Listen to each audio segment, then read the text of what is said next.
पूर्णा नगरपरिषदेच्या नगराध्यक्षपदी सौ उमेदबाई लक्ष्मणराव कदम यांची निवड झाल्यानंतर त्यांचा पदग्रहण सोहळा नगरपरिषद प्रांगणात आमदार डॉक्टर रत्नाकर गुट्टे यांच्या प्रमुख उपस्थितीत पार पडला.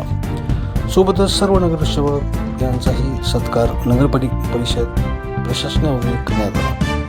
यावेळी नगर प्रशासकीय अधिकारी श्री मुंतजीब सर, वरिष्ठ लिपिक नंदलाल चावरे, श्री मस्के, उत्तम कांबळे, सुचिता निरीक्षक श्री इंजिनियर श्री हकीम, श्री दिपके, श्री पाठक, माया दामोदर गाडेकर, खोसकर, माकुलवार यांच्यासह आदी अधिकारी कर्मचाऱ्यांनी नवनिर्वाचित नगरसेवकांचा सत्कार केला. यावेळी आमदार डॉक्टर रत्नाकर गुट्टे यांनी पूर्णा शहराचा चेहरामोहरा बदलत जे आश्वासन दिले ते पूर्ण कोणीही बोगस कामे किंवा भ्रष्टाचार करू नये, केल्यास गाठ माझ्याशी असेल असा दमही देतच या गावाला नंदनवन करणार असल्याचे सांगतच गावाला पटलावर आणणार असल्याचे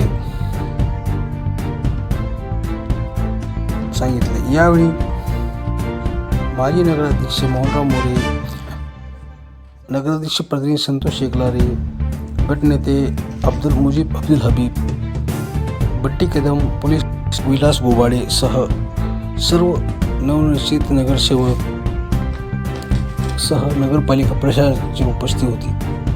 तर कार्यक्रमासाठी पूर्णा शहरातील सर्व नागरिक संख्येने नगर परिषदेचा कारभार पारदर्शक पद्धतीनेच होणार असल्याचे यावेळी झाले. कार्यक्रमात मोठ्या संख्येने नागरिकांनी उपस्थिती लावली होती. बघूया.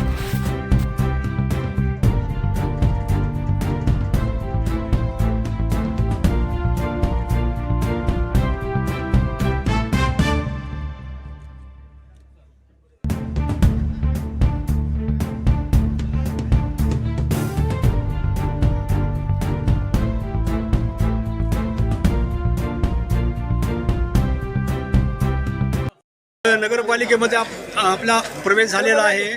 तर काय सांगणार आहात, काय लोकांना आवाहन करणार आहात? मी आज जो आमचा नगराध्यक्षांनी पदभार जो स्वीकारला, आजपासून आमची इनिंग चालू झालेली आहे आणि पूर्णा वासियांना जे जे आम्ही शब्द दिलेले आहेत ते शब्द आम्ही 100% पाळू. आम्ही सांगितलं आहे जूनपर्यंत आम्ही या शहराला पाणी प्यायला देऊ. निश्चित आमची स्कीम तोपर्यंत कंप्लीट होईल त्या येणाऱ्या 6 महिन्यामध्ये. आणि रस्त्याचा जो प्रश्न आहे ते रस्ते सगळंच म्हणजे पूर्ण व्यवस्थित आणि चांगल्या प्रकारे या पूर्णेचा विकास केला जाईल आणि 1-2 वर्षामध्ये पूर्ण कसं होतं आणि कसं झालं हे जनतेच्या समोर आहे. सर, आज आपण म्हणजे पहिल्यांदा नगरपालिका आहात का? यापूर्वी या अगोदर उद्घाटनाच्या टायमाला आलो होतो, आता सेकंड टाईम. आज कसं वाटतंय सर? आज कसं वाटतंय? आज एक आनंद झालेला आहे. आमचा नगराध्यक्ष माझा बसलेला आहे, त्याच्यामुळं खूप आनंद झालेला आहे आणि हा एक माझ्या आयुष्यातला एक खूप चांगला क्षण आहे. धन्यवाद.